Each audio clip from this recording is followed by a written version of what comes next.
السلام عليكم ورحمة الله وبركاته. وعليكم السلام ورحمة الله وبركاته يا شيخنا. أحسن الله إليكم. آمين. يا الله يسعدك. الحمد لله بخير. شو الدعاء إذا أصلح؟ نعم يا شيخنا. إن الحمد لله نحمده ونستعينه ونستغفره ونعوذ بالله من شرور أنفسنا وسيئات أعمالنا. من يهده الله فلا مضل له ومن يضلل فلا هادي له. أشهد أن لا إله إلا الله وحده لا شريك له وأشهد أن محمدا عبده ورسوله صلى الله عليه وآله وسلم. In continuation of our book Al-Adab Al-Mufrad by Al-Imām Al-Bukhāri rahimahullah, Abu Abdullah Muhammad ibn Ismā'īl, we are on the chapter Bāb al-Khuruj ila al-Maqbalah wa hamli ash-shay'i ala ātiqihi ila ahlihi bis-sabīl. Bāb al-Khuruj ila al-Maqbalah wa hamli ash-shay'i ala ātiqihi ila ahlihi bis-sabīl. The chapter regarding Al-Khuruj ila al-Maqbalah. Al-Khuruj ila al-Maqbalah means going out to the Al-Maqbalah, the garden, the place where you grow your vegetables, like a vegetable farm. So that's Babul Khuruj ila al-Maqbalah, the chapter about going out to the vegetable farm. وحمل الشيء على عاتقه إلى أهله, and taking along على عاتقه إلى أهله, taking along some things, placing them on our shoulders to the house with zabil, by use of zabil. Zabil is those sacks that are made using the palm leaves, the palm front, the leaves from palm, the leaves from this palm tree. They are weaved, and from it they can make up something like a sack, something deep inside it, like a container, and it will have a handle. Inshallah, we shall come back to describing it, but the zabil is the container that is made from weaving these palm leaves together. So it will now appear like a sack into which what you take from the farm, harvest from the farm, can be placed inside it. It can be carried on the shoulder easily. So that material, like a sack, is referred to as what? As zabil. So the chapter heading is that it is from the manners of the Muslim to visit his farm, his vegetable farm. The individual can have a farm just around the house or just a bit away from the house where he plants some things that he can take at home, like vegetables, like tomatoes, like peppers, and other similar things like leaves, the ugu leaf that we have, and other kinds of vegetables that are easy to handle on the farm. So that area where you plant that is referred to as Al-Maqbalah. So this is about telling us that it is from the manners of a Muslim to go out to the Maqbalah, to fetch some vegetables and place those vegetables on the zabil, place it on the shoulders and bring it back home, bringing something home from the farm. Something similar to that is fetching water home from the area where you can find water, maybe the well, maybe in the house we have water from government, and the water, for example, ceases. You need to go to some houses away from your house to get access to borehole water. You fetch that water and you bring it home. If a man does this, it is still from the manners of Islam. It is from the manners of Islam that a man can go out to a place where he can fetch some things of value for the house and bring it home. If it is firewood you use the home, it is just away from the manners of Islam that a man goes to the nearby area where he can collect some firewood and he brings those firewood to the house for the family to cook. We remember the story of Musa alayhi salatu wasalam, that he went to collect some things for his family. So this is from the practice of noble people. When women have a need, when the household has a need for something that you can just move some distance away from the house, you collect those things and you bring it back home. It is not from bad manners at all. It is from the noble manners of Islam. But the situation directly we are handling in this case is a situation where the individual has a small farm, a small vegetable farm, al-maqbala. He goes there to collect some vegetables. He places it in the zabil. The zabil is the container that was woven with this farm. He collects it with the zabil and then he brings it to the house, placing it on the shoulder. If it is placing it on the head, then that's also allowed. Sometimes you find individuals in communities like in Cross River State, from my own experience, from Akwa Ibom, from I think some Benue communities do that too. You can go and collect yam the very morning when you need to cook the yam. You can quickly go to the farm, collect some yam and bring it home for the household to cook. In the riverine areas, I have seen communities where there may be no fish in the house for food in the morning or in the afternoon. So you say, okay, just hold on. You quickly go into take a canoe, a small canoe. You paddle the canoe on the sea, on the river. Quickly, you throw the net in the sea and you collect some fish. You bring it back home for the meal that morning or that afternoon or that evening, as the case may be. So these kinds of things are not negative. They are very positive, and they are things that the early Muslims have done. So it is lawful in Islam for the head of the home to go out of the home to collect. It will even include going to buy the food itself, if it means buying the food, because buying is from the action, from the areas, from the aspects of collecting the material. So if it means going out to buy the food and bring it home, it is not wrong. Sometimes you see some of us in the market, before now and now, we can go to the market, buy some things for the house, and bring those things home. It is not wrong. Collecting things of benefit for the home. You can buy a bag of rice, you can buy meat, you can buy fish, you can buy anything the house needs. And perhaps those who are in charge of it will not bring it, or something that can delay, there is some obstruction or something. It is not wrong for you as a man. You go, you collect these things and bring them home. The same thing applies shopping in the supermarket for the needs of the home. All these things are from the manners of Islam. They are not negative at all.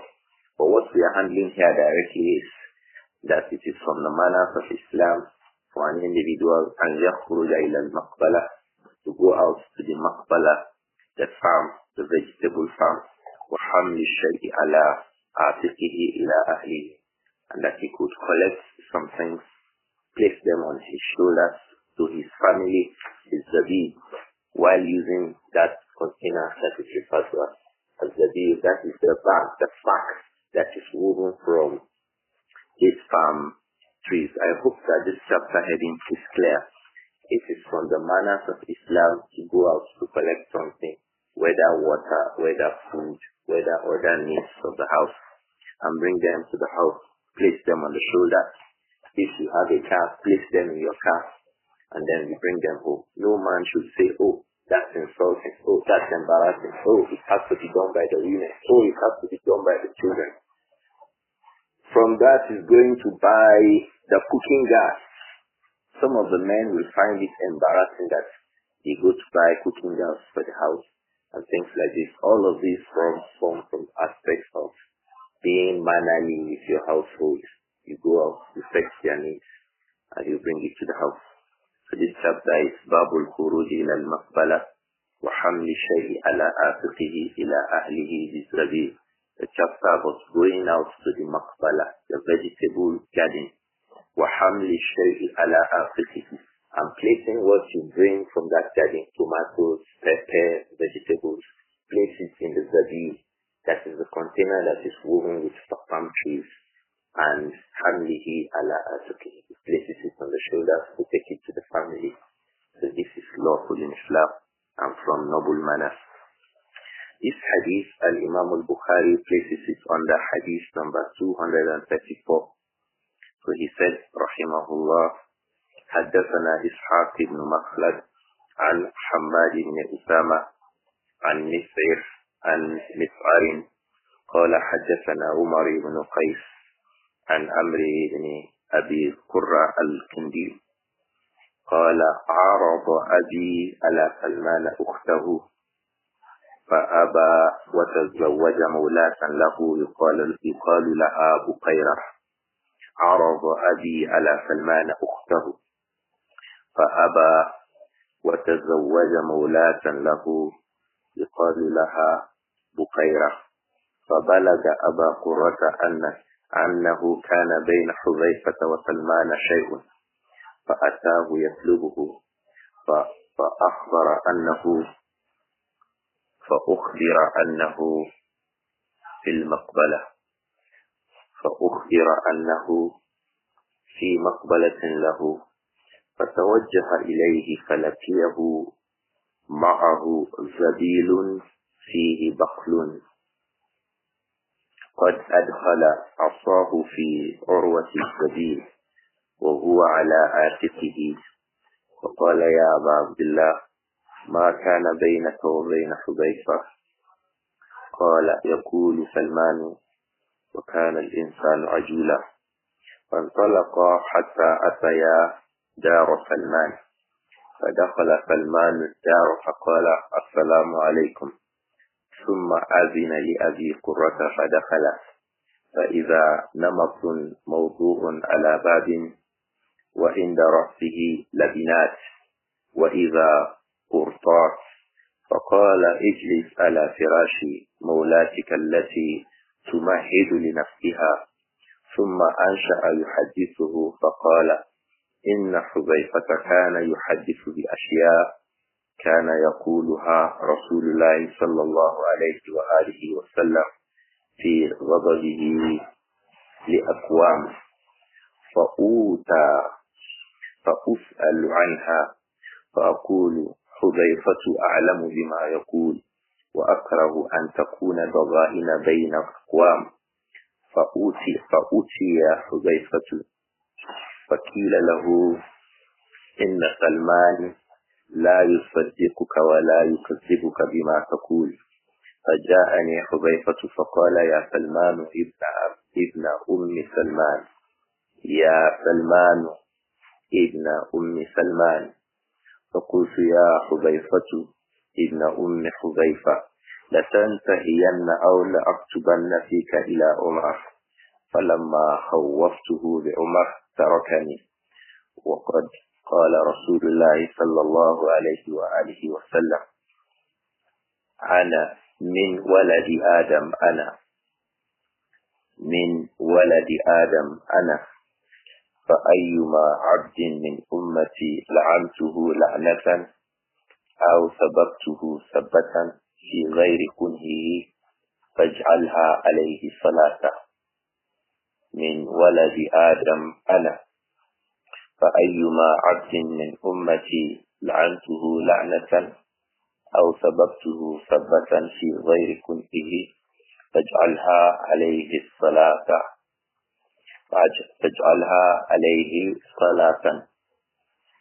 This hadith is hadith number 234 in our book Al-Adab Al-Mufrad, and it contains a lot of fawaid bismillah.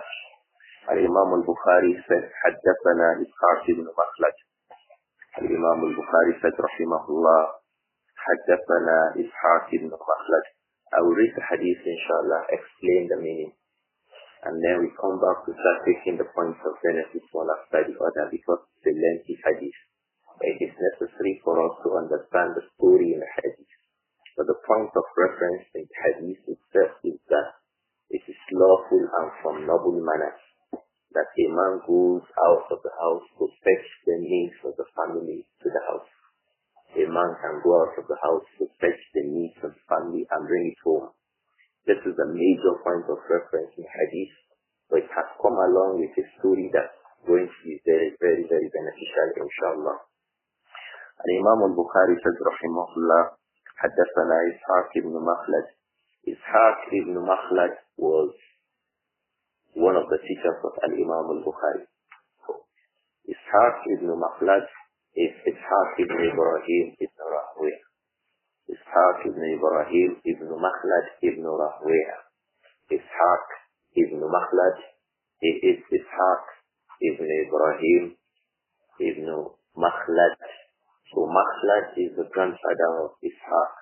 So this is Ishaq ibn Ibrāhīm ibn Makhlad ibn Rahwayh. فَنَسَبَهُ الْبُخَارِي إِلَى جَدِّهِ.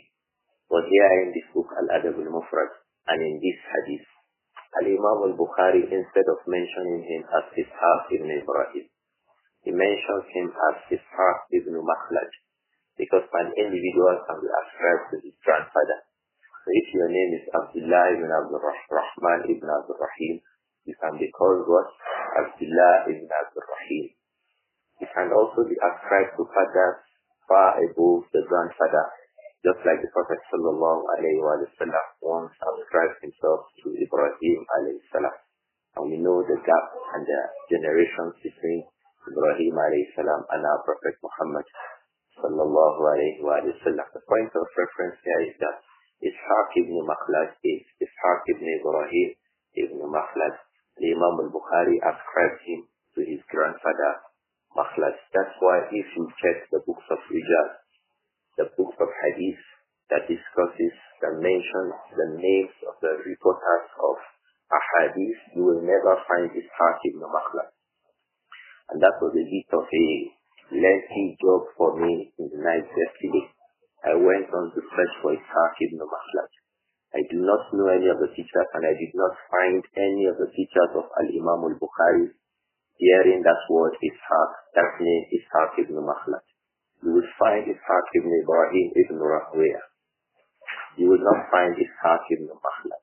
So you would hardly think that he was referring to Ishaq ibn Ibrāhīm ibn Makhlad ibn Rahwayh. So I went on searching for over 1 hour. I did not find myself and the young boy who was searching with me. We did not find Ishaq ibn Makhlad until we checked one of the books by Al-Hafiz ibn Hajar, also Taqrīb al-Tahdīth, when he said that Ishaq ibn Makhlad, who Ishaq ibn Rahwayh, it was Ishaq ibn Rahwayh, نُسِبَ فِي الْأَدَبِ إِلَى جَدِّهِ.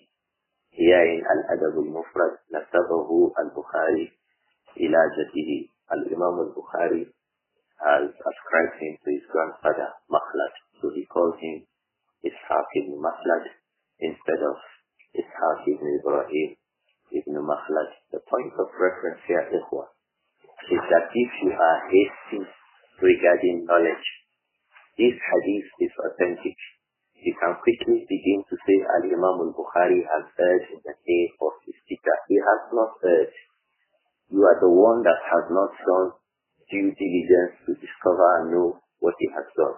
If a person is a researching person who depends on good knowledge regarding the bulk of what he does, don't find it an easy thing to always ascribe a problem to him. Ascribe to yourself that you have not done good enough in your research, instead of ascribing error to the authorities of Islam. The Imam Al-Bukhari did not err here. He has only done something to check the knowledge, the extent of the knowledge of the person who is doing the job. We all know Ishaq ibn Ibrāhīm ibn Rahwayh, but we did not used to know him as Ishaq ibn Makhlad. He could be referred to as Ishaq ibn Makhlad. And here he was, Al-Bukhari has referred to him as Ishaq ibn Makhlad. It's difficult to find. Go on finding Ishaq ibn Makhlad. You will not find until you come to Taqrīb al-Tahdīth by Al-Hafiz ibn Hajar. And then if you find Ishaq ibn Makhlad, how do you know is the one that Al-Bukhari is referring to here? That is the same Ishaq ibn Ibrāhīm. Be diligent in your knowledge-based researches. This is point of benefit number 1. Be diligent. Be diligent in it. Check well, look well. 2. Don't be in a haste to ascribe errors, faults, mistakes to people who are well-grounded in the aspects of knowledge. Don't be in a haste to say, oh, Bukhari has erred. He did not err. You are the one who has not been diligent enough in your in your researches. The other people could have regarded this hadith as a weak hadith because they can't find the biography and the personality of Ishaq ibn Makhlad, not knowing that Ishaq ibn Makhlad is still the same as Ishaq ibn Ibrāhīm ibn Rahwiyah, rahimahullah.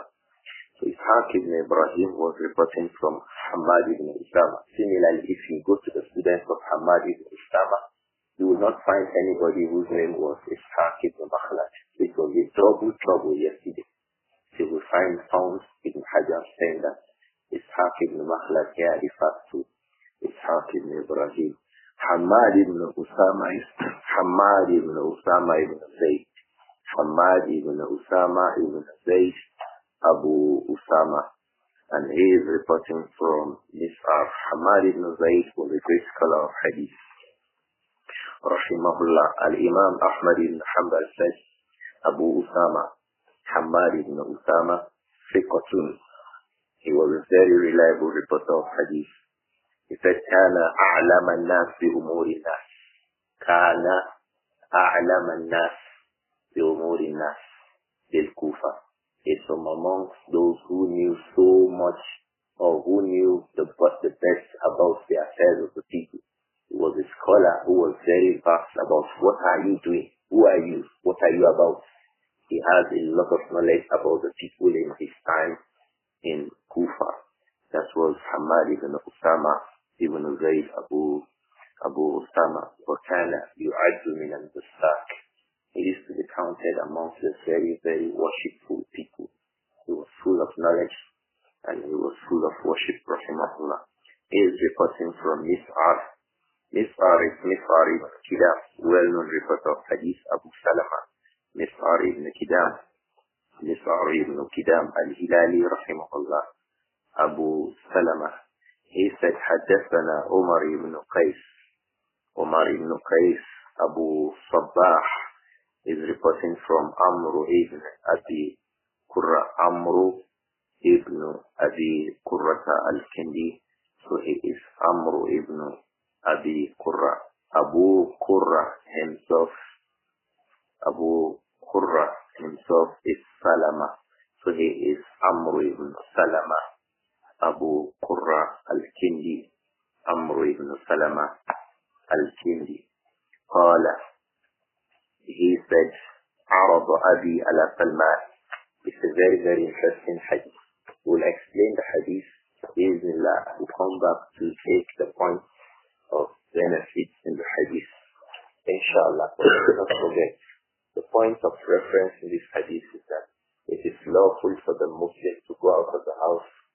It is from the manners of Islam for the head of the household to go out of the house to fetch the needs of the house.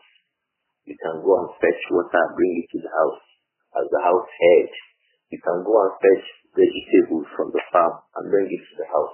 You can go and buy gas for the house and bring it to the house. You can go and bring firewood and bring it to the house. It is not from any negative manner. It is from the noble manners of Islam. The companions, radiallahu anhu, used to do that to help their families, bring something from outside to the house to the benefit of the entirety of the house.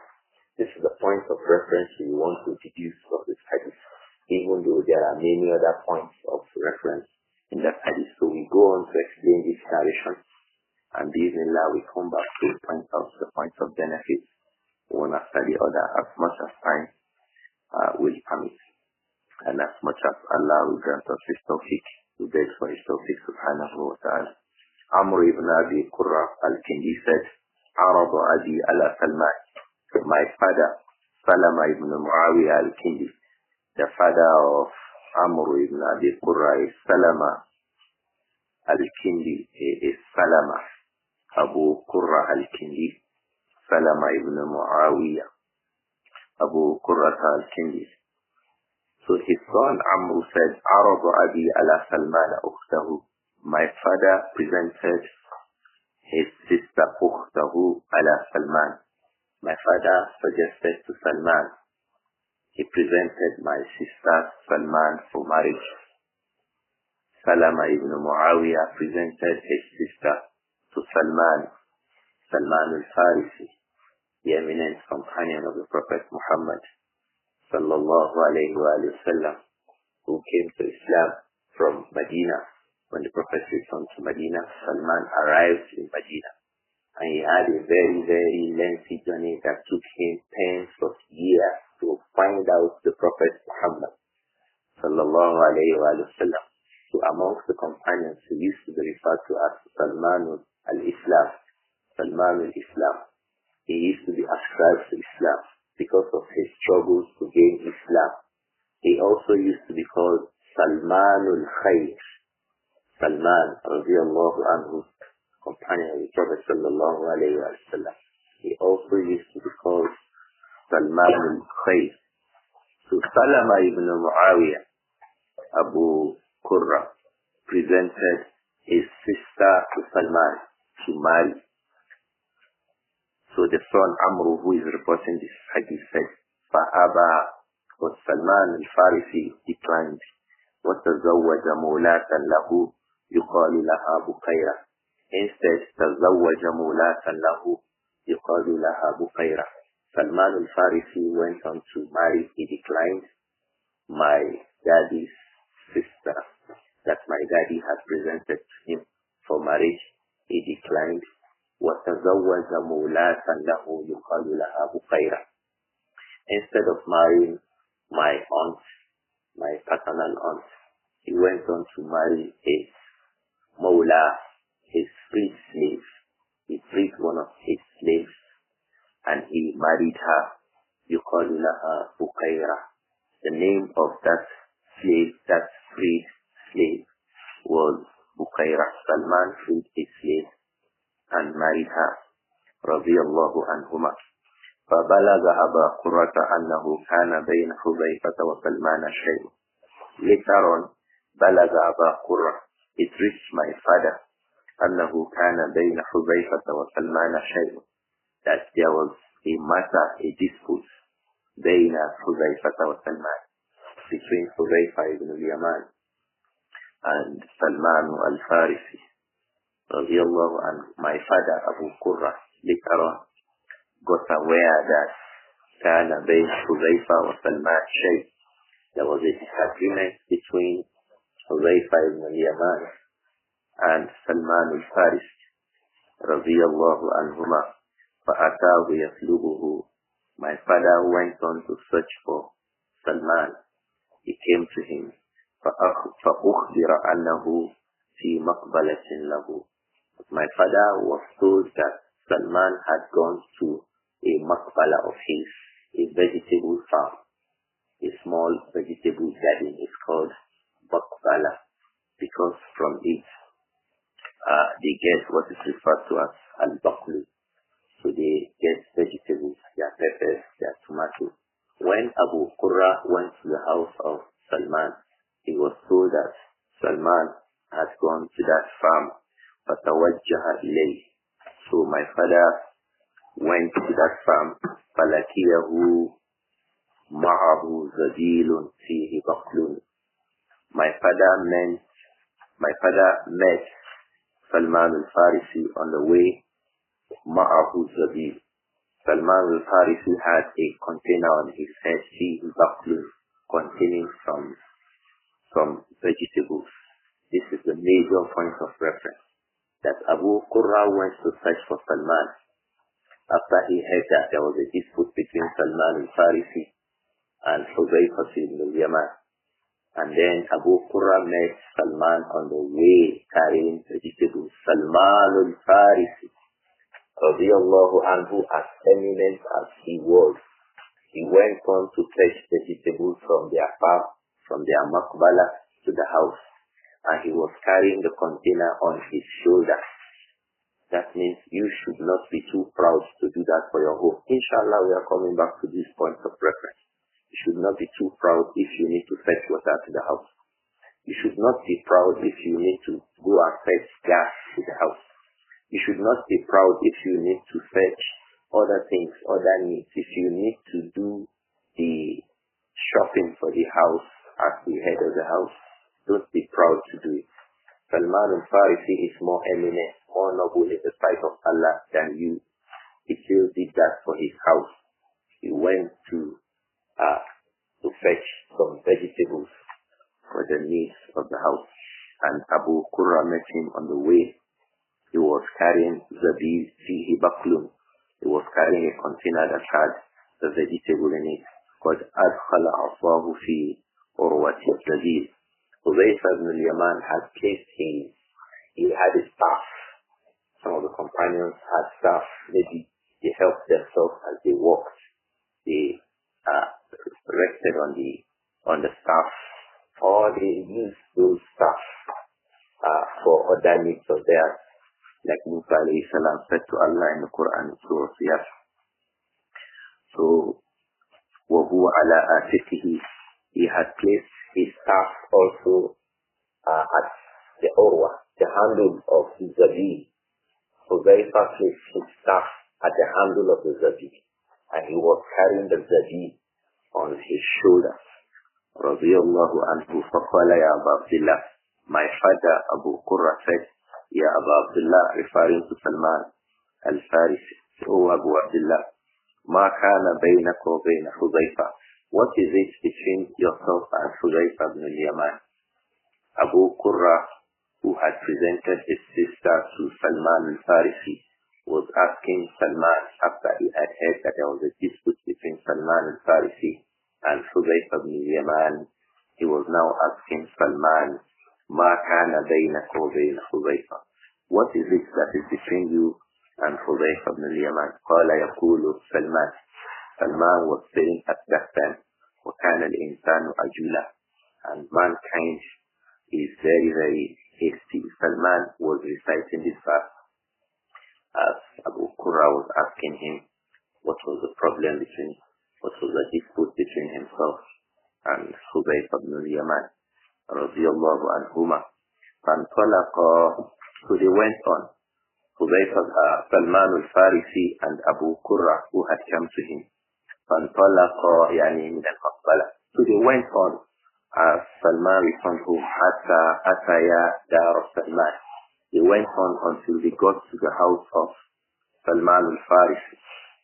فدخل سلمان الدار فقال. Salman al-Farisi entered the house and said, Assalamu alaykum. He gave the salam. ثم أذن لأبي قرة.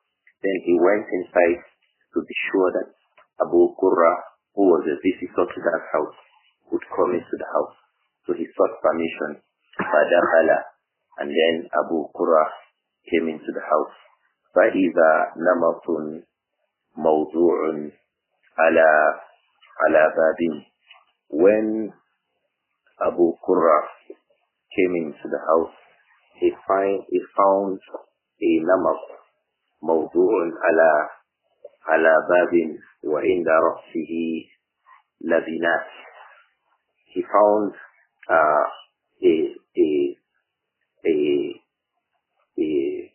rug with which he could sit down, and at the place where he sat down, there were blocks not far away. This is just a mere description of where Abu Qurra was made to sit down. There was a mat. The namak is a mat that is also made from woven palm fronds. Namak. So it was placed on the ground, and then Abu Qurra sat on it, and then he had, as he sat, his head near the labinat from blue. Assalamu alaikum wa rahmatullahi wa barakatuh. Wa alaikum assalam wa rahmatullahi wa barakatuh. Now, I got an internet shutdown, and I hope that we know the story. Can we continue, Abba Yusuf? No, yes, Salman al-Farisi radiyallahu anha presented a namak. The namak is the mat from woven palm leaves. And when Abu Qurra sat down in the Rasihi Labinat, he sat such that he had blocks around his head area, وَإِذَا قُرْطَةٌ. Then around that place too there was a rug from the hides and skin, from skin of an animal. So Salman said, Ijlis ala firashi mawlatik allati tumahidu li nafsiha. Salman al-Farisi was saying to Abu Qurra that he should sit down on that rug that the female slave used to prepare for herself to sit down, like the sitting area in the house. You can sit here, as when someone visits the home, we begin to say, can you kindly sit here? And each person sits in a place of honor in the house.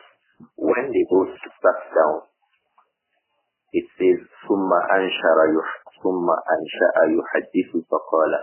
Salman al-Farisi went on to start narrating what had happened between himself and Hudayf ibn al-Yaman. فَقَالَ, he said, رضي الله عنه, إن حذيفة كان يحدث بأشياء. إن حذيفة كان يحدث بأشياء كان يقولها رسول الله صلى الله عليه وآله وسلم في غضبه لأقوام. حذيفة بن اليمان يحدث, he was giving some narrations, he was giving some reports. كان يقولها رسول الله صلى الله عليه وسلم في غضبه لأقوام. Some things the Messenger صلى الله عليه وسلم would say في غضبه لأقوام. At the time he would become angry with some people. Hudayfa would narrate it. When the Prophet was alive, some people would do some things. The Prophet was annoyed regarding them, and he spoke some negative words to them. Hudayfa would report them. He would tell the people, the Prophet said regarding these people, so. The Prophet said regarding people, so and so. Salman al-Farisi felt that those kinds of reports may make those people and their children and people in the subsequent generation from them to become and be taken as enemies by the rest of the people. If you heard that your daddy used intention in a negative manner or was caused by the Messenger because of something that he did, or the Prophet sallallahu alaihi wasallam at the time of anger said something regarding your father, you will be sad. And the way our deen is that we are angry with the people that we found out that the Messenger was angry about. So that could go on to such that even the children of those people who are not guilty of those actions by their father will begin to become angry with them. We begin to become angry with them. So the children now inherit the anger that their parents had at the time when they were with the Prophet sallallahu alaihi wasallam and he was angry with them. So Hudayfa ibn al-Yaman كان يحدث بأشياء كان يقولها رسول الله صلى الله عليه وآله وسلم في غضبه لأقوام. When the Prophet became angry with some people, with some individuals, he became angry with them over certain things they did or say, he would speak angrily with them because he was a human being too, alayhi salatu wasalam. We are coming back to that. The Prophet said, sallallahu alayhi wa sallam, إِنَّمَا أَنَا بَشَرٌ مِثْلُكُمْ أَغْضَبُ كَمَا تَغْضَبُونَ. I'm just a human being like you. أَغْضَبُ, I get annoyed as you get annoyed. Because being annoyed. Assalamu alaikum. Alaikum assalam wa rahmatullahi wa barakatuh. Abdur-Raūf, what was the last thing you said? I get annoyed as you get annoyed because being annoyed, alayhi salatu wassalam, because being annoyed is from the attributes of human beings. Sallallahu alayhi wa sallam. So as human beings get annoyed, the messenger would get annoyed. As human beings forget, as human beings become hungry, as human beings become thirsty, all these things come to the Prophet also. Sallallahu alayhi wa sallam. So sometimes the Prophet sallallahu alayhi wa sallam will get annoyed at some people and he will say things of anger to them.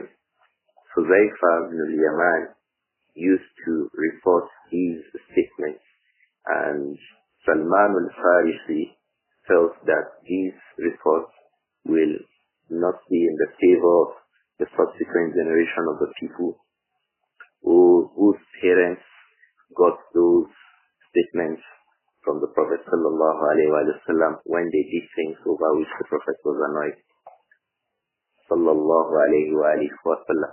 So when the people heard that report from Hudayfa ibn al-Yaman, they will go to Salman al-Farisi and ask him, the Prophet sallallahu alaihi wasallam, did he say this about my father? Or did he say this about my brother? Or did he say this about our tribe? And the like of that. So Hudayfa ibn al-Yaman would say that, and Salman would feel, why did you need to say that? فَأَقُولُ. So when they came to Salman, Salman al-Farisi would say, Hudayfatu a'lamu bima yaqul. Hudayfa knows best what he is saying. Hudayfa is the one who knows. وَأَكْرَهُ أَن تَكُونَ بَغَائِنَ بَيْنَ أَقْوَامٍ. And the reason why I was saying that was أَكْرَهُ أَن تَكُونَ بَغَائِنَ بَيْنَ الْأَقْوَامِ. I do not like, I dislike that there should be ill feelings. There should be mutual hatred amongst the people, because when they heard that, they felt bad about those people regarding whom the Prophet had made statements of anger alayhi salatu wassalam. So they would feel bad about it. So but I didn't like that.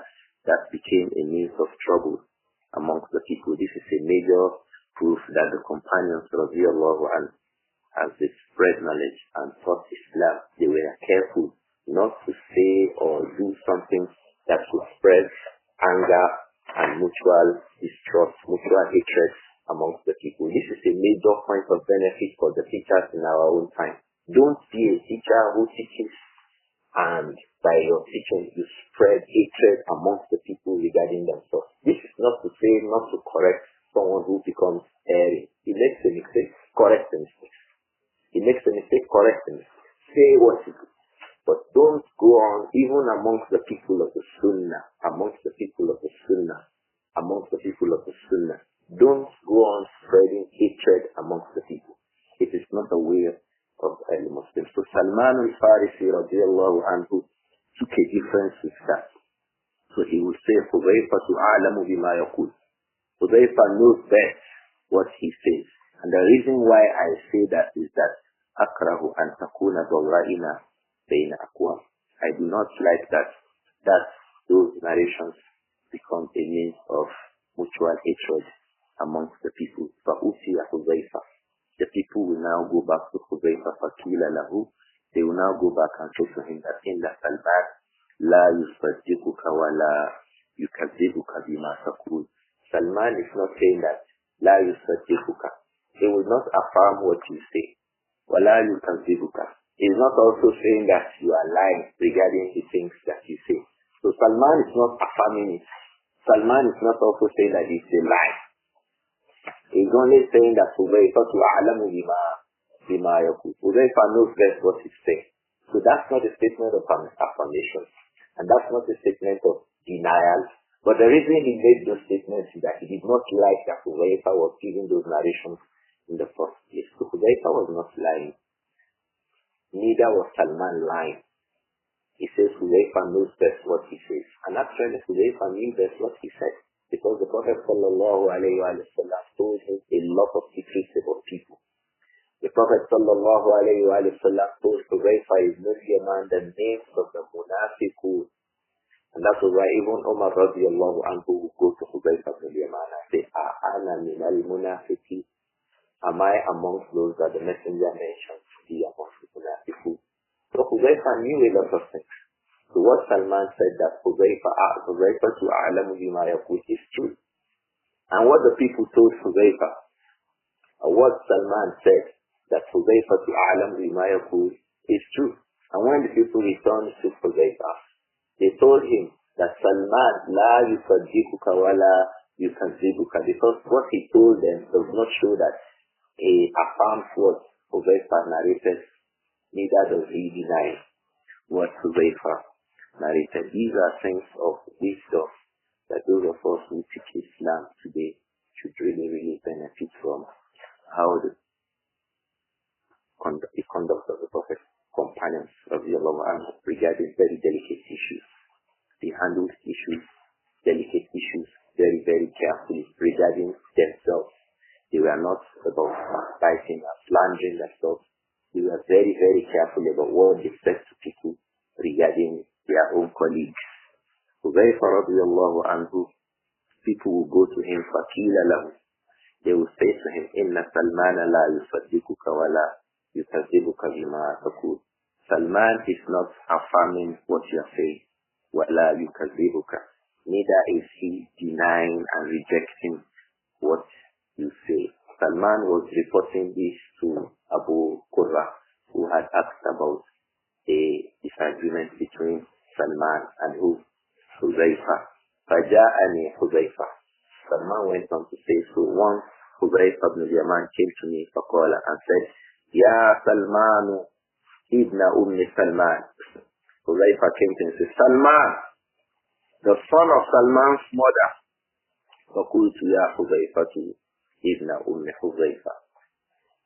So Salman responded to Hudhayfa just as Hudhayfa had called him. He said, Ya Hudhayfa, oh Hudhayfa, ibn Hudhayfa, oh son of the mother of Hudhayfa. Just as Hudhayfa had called Salman, Salman returned that call to Hudhayfa radiyallahu anhu. Salman went on to say, La tantahiyanna, you should rather hold back, rather stop this. Aw la aktubanna fika ila Umar. Otherwise, I will write a letter regarding you to Umar radiyallahu anhu.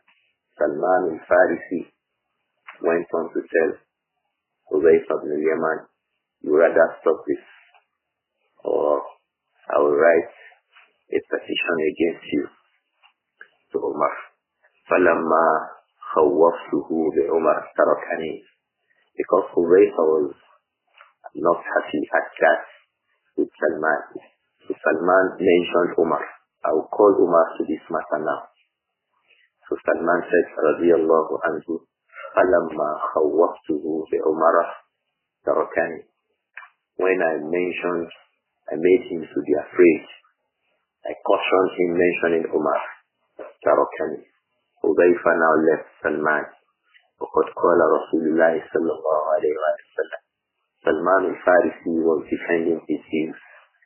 رضي الله عنه. He said, after all, the Prophet sallallahu alayhi wa sallam had said that min waladi Adam ana. Min waladi Adam ana.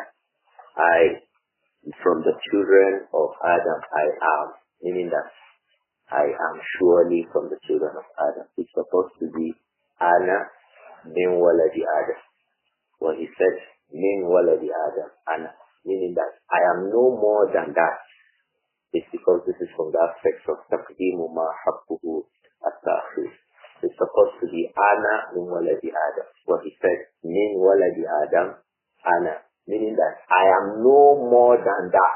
I'm just one of the children of Adam, just exactly as the children of Adam will be. The Prophet said, sallallahu alayhi wa sallam, I am just one of the children of Adam. And he said this in a lot of places. Allah mentioned it regarding him in the Quran. The school said to them, O Muhammad, innama ana basharun mislukum yuha ilayya. I'm just a bashar, just a human being, mislukum, like you. I'm not a human being that is different from you in your being human being. The way you are human being, that is how I am a human being. The Prophet sallallahu alayhi wa sallam was bashar. He was a human being like us. So those things that happen to us as human beings, they will happen to him. As a human being, we sleep. As human beings, we sleep. The Prophet sallallahu alayhi wa sallam, as a human being, he will sleep. As human beings, we talk. The Prophet talked. We see. The Prophet saw. We hear. The Prophet heard. We become hungry, needing food. The Prophet will be hungry, needing food. So likewise, we become angry too as human beings. So as a human being that he is, the Prophet sallallahu alayhi wa sallam, he will also become what? Angry. So he said sallallahu alayhi wa sallam, min waladi Adam ana. I am no other than being just one of you. I'm typically one of the children of Adam. Sallallahu alayhi wa sallam. فَأَيُّمَا عَبْدٍ مِّنْ أُمَّتِي لَعَنْتُهُ لَعْنَةً.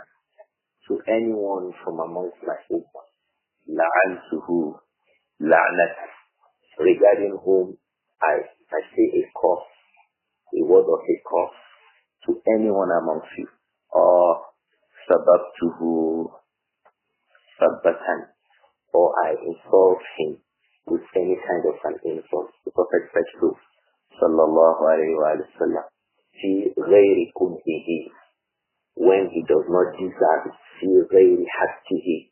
It's not from his right for me to say that.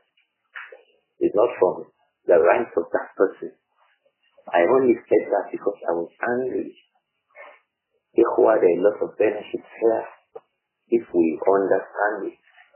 There are many of the troubles we have amongst ourselves will not be there. Meaning that if I said something regarding somebody out of anger, and that person does not deserve it, don't count it.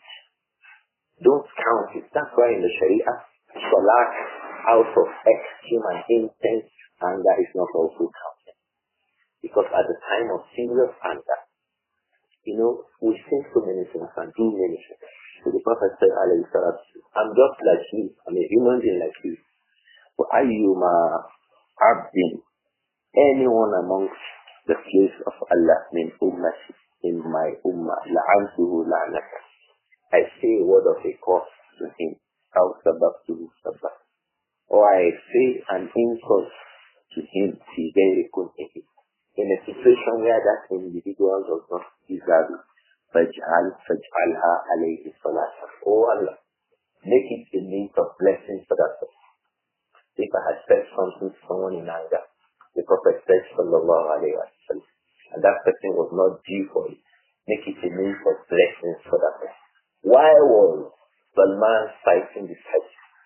Salman was citing this hadith to say to Hudayfa that some of those people the Prophet was angry about, you don't need to now convey the narrations regarding the Prophet's anger to them, regarding them, to subsequent generations. Why? Some of those statements of anger would have been means of blessings to them. But when the people listen to it, they will think that it was a means of evil for them. Meanwhile, it has changed. So if you now do that in every circumstance, even the circumstances where the people were not due for the cause or insult or the negative statements they got from the Prophet, but because the Prophet was angry, he said that regarding them.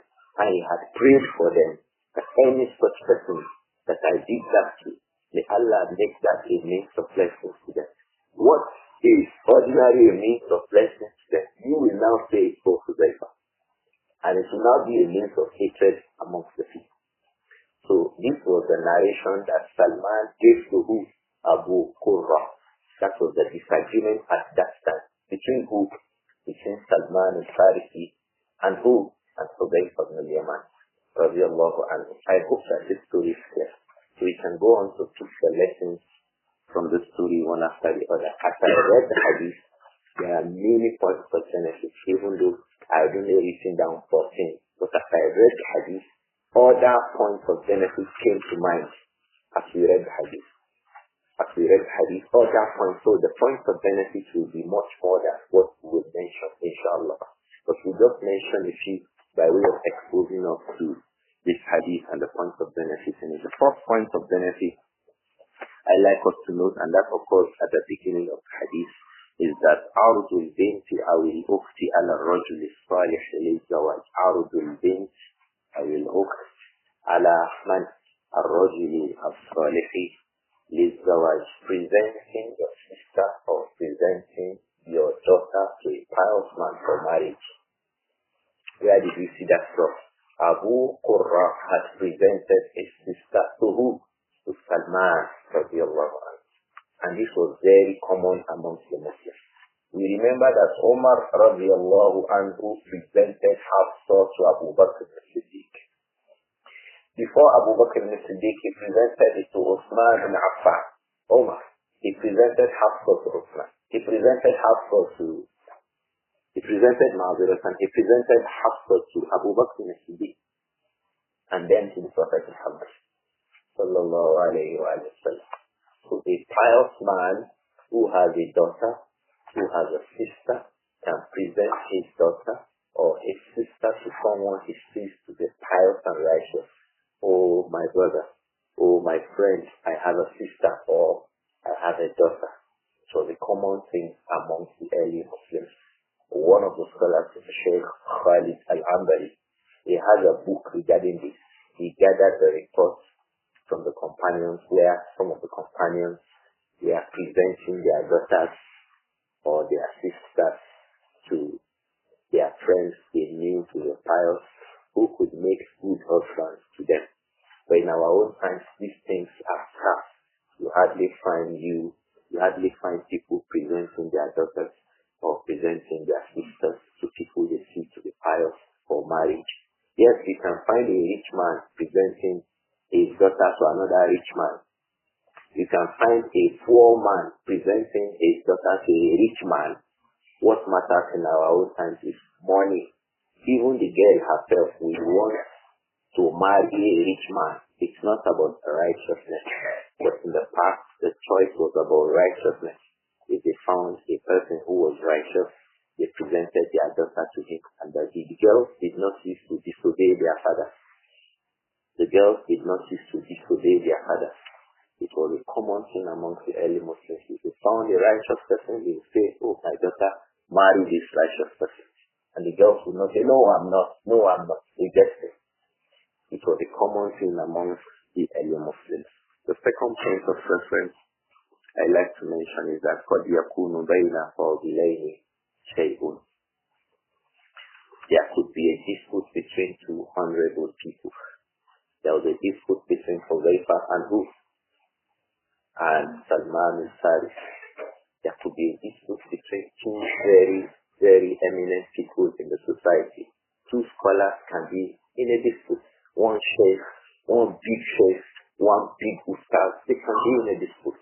What matters is how the sheikh and how the ustaz handle their dispute. But don't say, oh, why is a big sheikh in a dispute with another ustaz? No, two eminent, noble people in the society, they could be in a dispute. They could view a single matter differently, and that would make them be in a dispute. And that doesn't also make them now tell lies. You see, if it were in our own time, when the people came to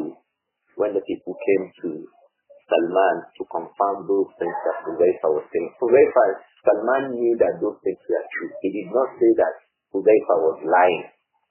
He rather made a statement that could mean either of the things. In our own time, that person we refer to as a noble person because he has a disagreement with the other person. He could even go on to say, it's a lie, it's lying.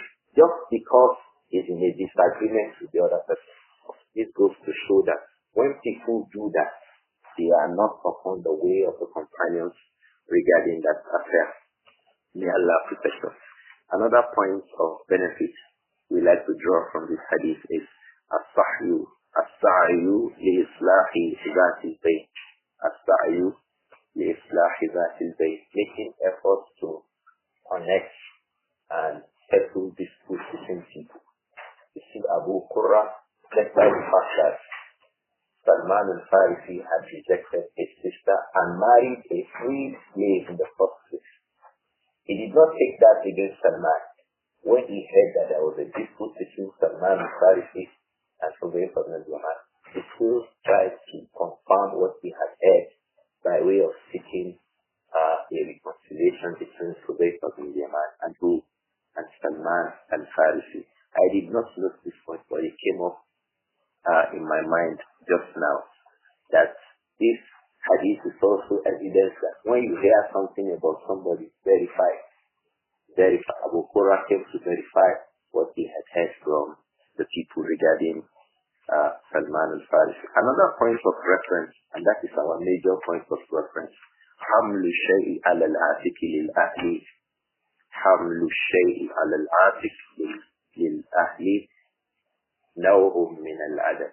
To carry something on your shoulders for the family is from the aspect of the manners of Islam. From the manners of Islam is that a man could carry something. If you require carrying, if you carry it in your car, no problem. If you carry it on your visitor body, you have a horse, you have a camel. The issue is you can bring something home. You can go and fetch water and bring it home. You can go and buy gas and bring it home. You can go shop and bring the needs of the house to the house. I remember one of our teachers in Medina is now in Alexandria in Cairo, Shaykh Zuhairi. He did the tahqiq of the copy you have on the screen. We met once in his house in Medina, and our discussions and the lessons we had took from around 10 a.m. to about 6 p.m. So he took me out. I was with one of my family. He took me out to buy some food for the house. When he came down from the car, we were going to the lift. He placed that food on his shoulder. So I said to him, "You are asking about what's in Al-Adab Al-Mufrad?" He said, "Yes." This happened around 2010, 2011. I said, "So you are following the hadith of Salman?" He said, "Yes, I'm following the hadith of Salman." So even if you had bought something in a car, sometimes you may need to go up the staircase. You may need to go up. You can just place it on the shoulder by way of behaving like this people. So it is from the Sunnah of Islam. There is no insult regarding that. There is no negative regarding that. There is no being too big about fetching the needs of your house.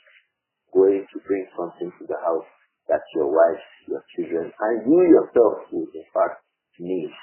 There is no blame regarding that. Because you can send the big boys in the house to go and bring maybe a carton of fish from somewhere. They should see it as from the aspects of the Sunnah that they are learning now. And that's the major point of reference in this hadith. No man should feel too big to bring things that the house needs to the house. Salman al-Farisi was a very learned and very horrible companion of the Prophet Muhammad sallallahu alayhi wa sallam. Yet, there is no negative thing that made him not be able to bring the vegetables, tomatoes, and other needs of the family's home. This is a major lesson in this hadith today. But there are other points of benefit too. The other point of benefit was when Salman came to the house, Qala Assalamu alaikum. فَدَخَلَ سَلْمَانُ الدَّارَ فَقَالَ السَّلَامُ عَلَيْكُمْ. Oh brothers, when you come to your house, say salam. When you come to your house, say Assalamu alaikum. As you enter your house, say Assalamu alaikum. Say taslim to the people in your house. Don't just bump into the house. Some of the brothers will just bump into the house. Don't bump into the house. Say taslim to the members of your household. The other point of benefit is al-istighzānu lil-ḍayf qabla dukhulihi. Al-istighzānu lil-ḍayf qabla dukhulihi al-bayt. We should ask the people in the house to get ready so that we ask for their permission before we bring in a visitor into the house. So if you are coming into the house with a visitor, go in first. Don't go together with the visitor. Go in.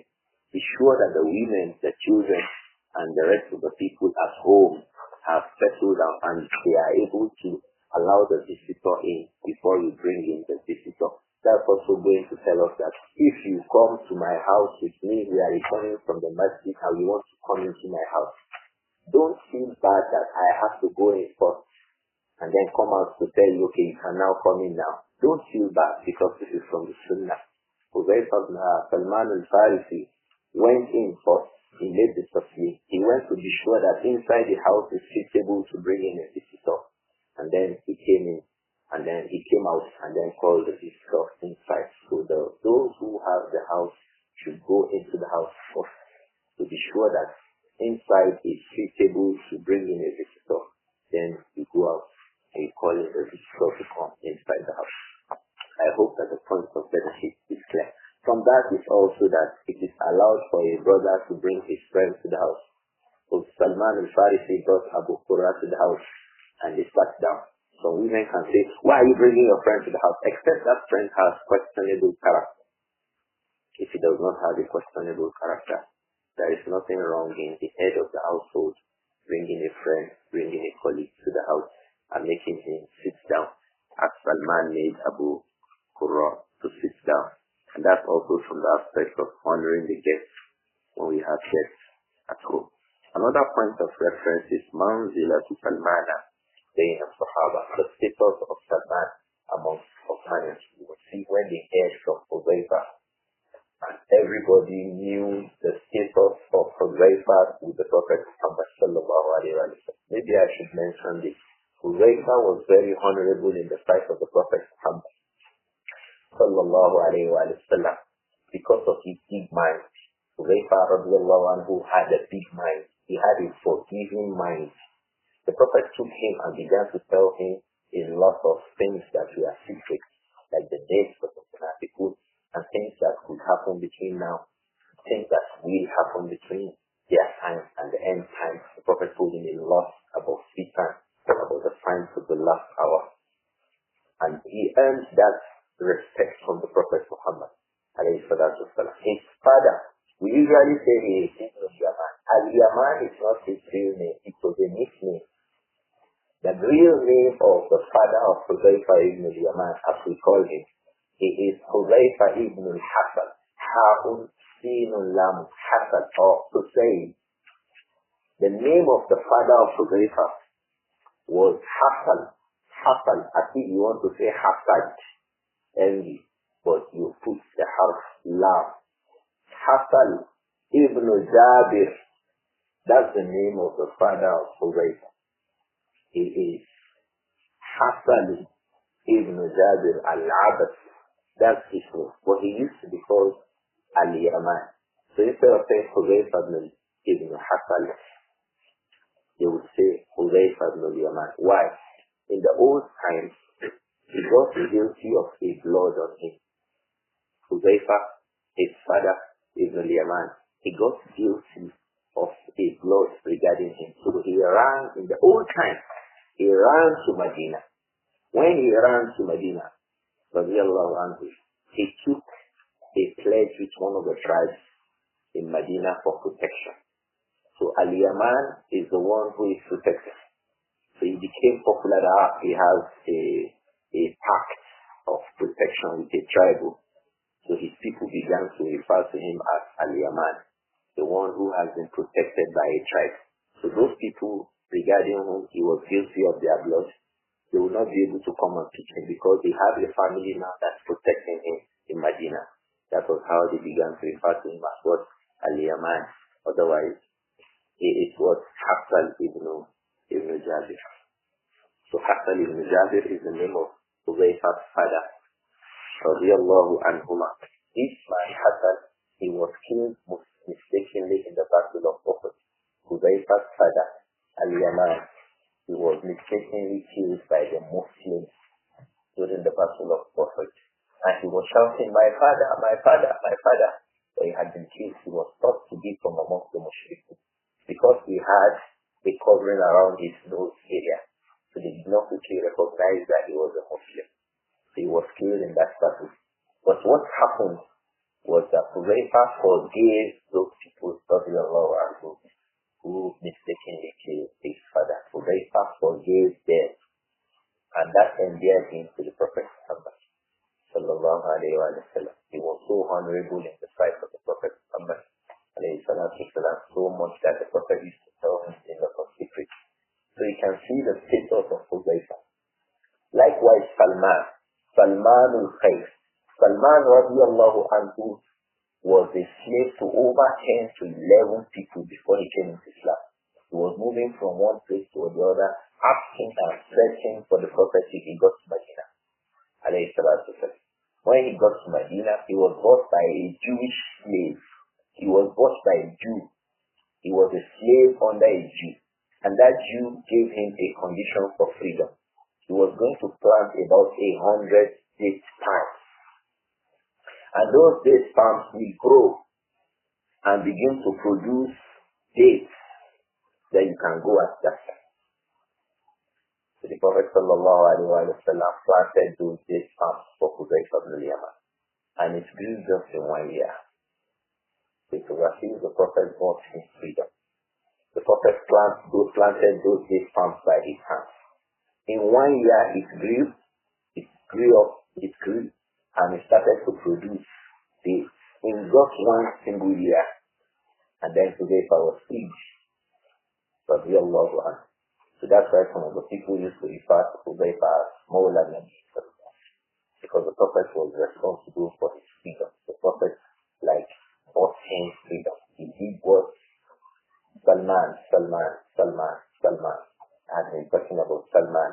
I had ended the talk about Hudayfa. I'm talking about Salman al-Farisi. Radiallahu anhu. Say Salman al-Khayr. It was I think the Prophet sallallahu alayhi wa sallam was his freedom. The Prophet was the one who planted the big farms about 800.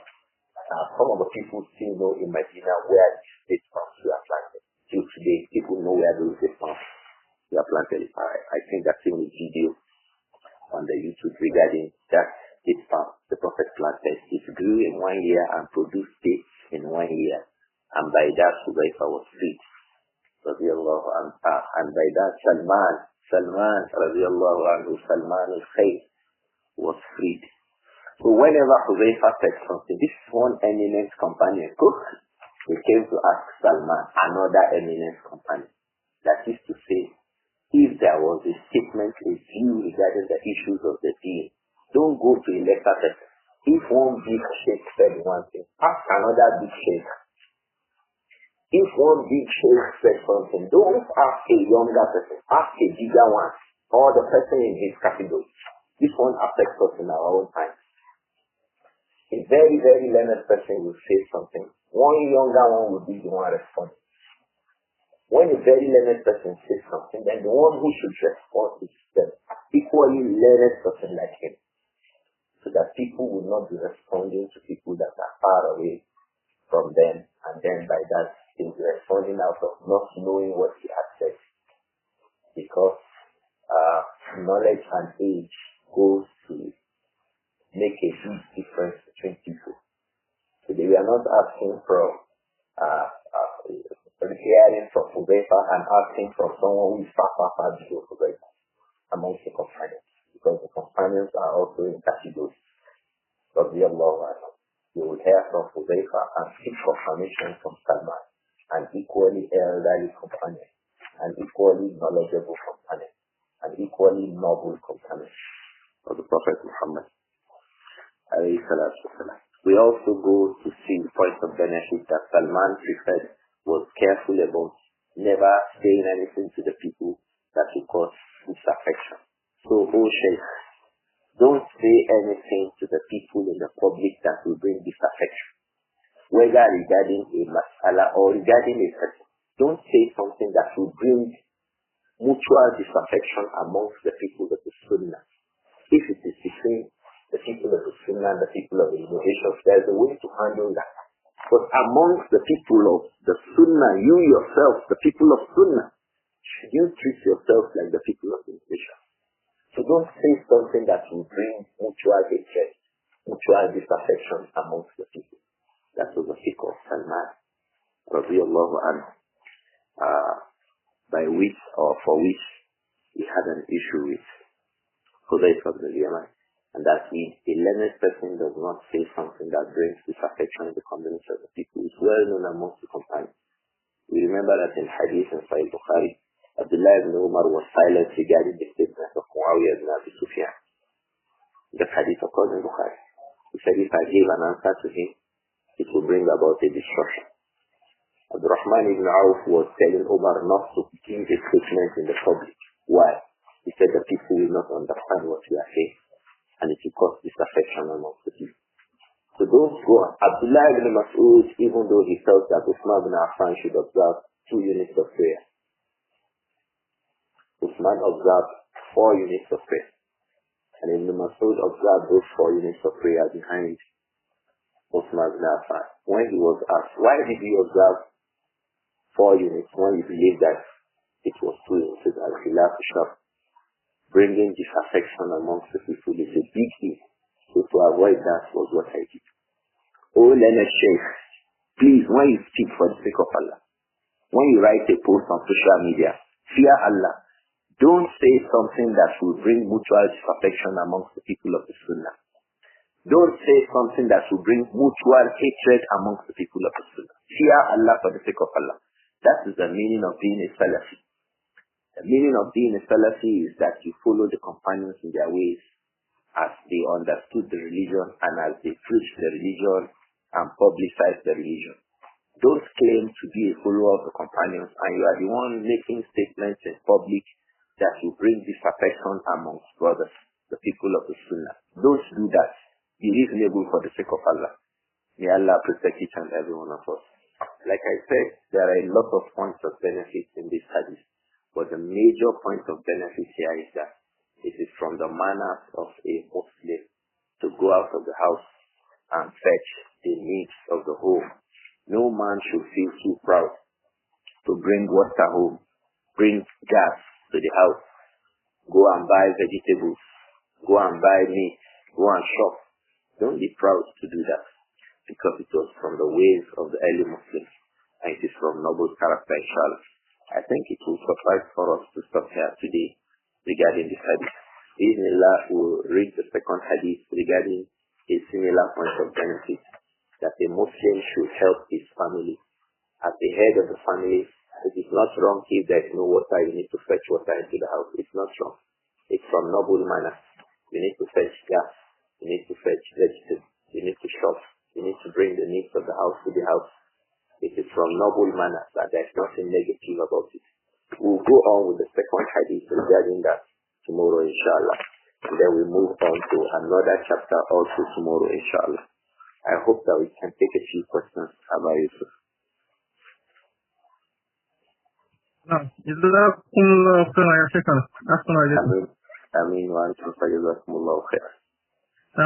someone call his child Salman al-Khair too? Yes, you can refer to your child as Salman al-Khair. You can refer to your child as Salman al-Khair. So that will mean that he took the full name of Salman al-Farisi. So you can refer to him as Salman al-Khair, inshallah. Does it mean that whenever we mistakenly abuse someone out of anger, we can make the dua that the Prophet ﷺ made for those he caused or abused when he does not deserve it? Well, I did not see any of the scholars saying that. But what we can do is, you can now make dua for that person. What it means is that, what we can take out easily from this hadith is that if you insulted somebody during anger and you found that that person did not deserve it, you can make dua to that person. You can apologize to that person. We've mentioned this when we were discussing about our slaves. If we did something to someone or our subordinates, and that was inappropriate beyond limits, we look for means of making kafara, atonement. We use means of, nicing up what we have done. So you can go back to that person and say sorry about what I did. And then you make dua to that person. You can make dua. From benefit from that hadith is that if you had caught somebody at the time of anger, you can go back and make dua for that person. I think that's easily understood from that hadith about Yusuf. There are situations where someone does not usually call me directly by my name, but when he does, maybe because of anger or something else, can I call him the way he called me to, even if he may be a little bit older than me?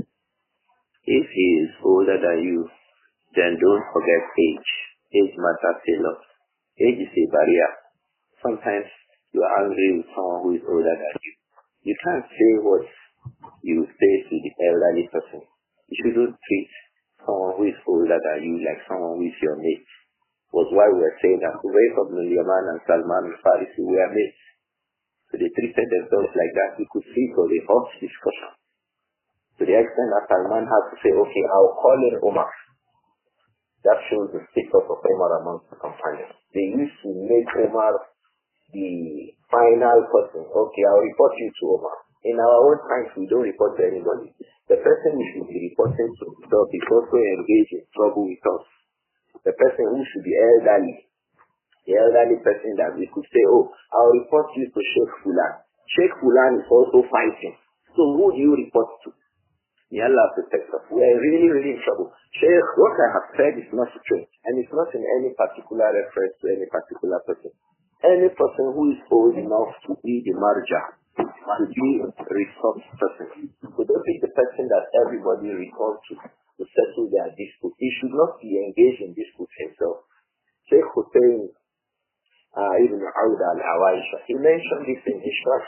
He said in our own times, we don't have people who, when there are disputes, we go back to them. In the earlier times, there were the like elderly scholars, Shaykh Al-Albani and Shaykh Al-Mutaymi. Now we have bigger scholars too, all over the world. We have now Shaykh Al-Albani, people like that. We go back to them. We have the Mufti, we go back to them. And the rest, there are older scholars. But how about in our community?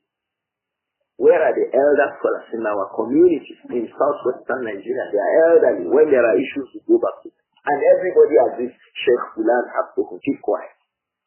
If the Shaykh himself among the people of the Sunnah is himself involved and entrenched in trouble, so that's why the elderly people should avoid troubles among the young people. If they are not the ones making trouble, then they should not get involved in trouble. Age itself is a reason for us not to say some things to the elderly that we could have said to them if not for age. If not for age, we could have said some things to them. So age itself is a barrier. And the Prophet sallallahu alayhi wa sallam had said to us that لَيْسَ مِنَّا مَنْ لَا يَرْحَمُ صَغِيرًا. He is not upon our lines of conduct. مَنْ لَا يَرْحَمُ صَغِيرًا. The elderly who will not show compassion to the young one.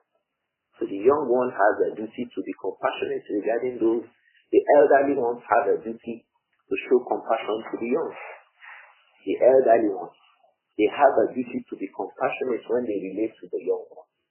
وَلَا يَعْرِفْ لِكَبِيرِنَا حَقًّا. Likewise, the one who does not recognize the right of the elders is not part of us. Many of us these days in the name of Sunnah, in the name of Salafiyah, we could be very, very embarrassing to people who are far older than us.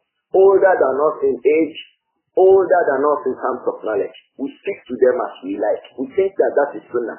That is Salafiyah. That is just what Hadith. Age matters a lot. So let the people of the same age tackle themselves. Let them say that. But you of a younger age, mind what you say. You may say something that is right, but you may be punished by Allah because you, in saying what is right, was abusive. You were abusive. You get the reward for your rightness. You get the punishment for your abuse of an elderly person. We should understand this thing. It is part of our sunnah. Lack of respect for people that are older than us is not part of our deen at all. Everybody should pay attention to it, including the speaker. All of us. When you address people that are older than you, be careful about it, especially from the people of the sunnah. Be careful in your expression. You want to correct something and you are expressing those corrections in a manner that are wrong. That is if those things were errors in themselves. If these are no errors, but because of your little and your young age in knowledge, you think that they are errors. You now become insulting. What are you doing? To age and time upon knowledge is a major thing to consider when we respond to people in the way that Salman responded to Hudayfa. Salman and Hudayfa are mates and colleagues. They are both noble. They are both eminent. They are both companions. They are both represented by the Prophet Muhammad alayhi salatu wasalam. But for those that are younger, do you think Abdullah ibn Abbas will respond to Hudayfa ibn Yaman the way Salman responded to Hudayfa? He will not do that. He won't. He will not. Radiyallahu anhu. So age matters. Age matters. And it's a barrier. Don't insult people who are older than you in the name of affirming the truth. Affirm the truth, but leave insults out of what you say to them. Affirm the truth. The young should affirm the truth, but leave insults out. But when you affirm the truth and become insulting, or you use expressions that connote no other than insults, then you'll be blamed for your insulting the elder, and you get the reward, inshallah, for having the truth. I hope that the point is clear about Yusuf. No. آمين وأنتم على جزاكم الله خير. Now, this one says, a question troubling currently is on business transactions. Please let us leave the issue of business transaction out of class today. It can be tackled in other classes, inshallah. I mean, can we stop here today, Abba Yusuf? سبحانك اللهم وبحمدك أشهد أن لا إله إلا أنت أستغفرك وأتوب إليك. السلام عليكم ورحمة الله وبركاته. وعليكم السلام ورحمة الله وبركاته.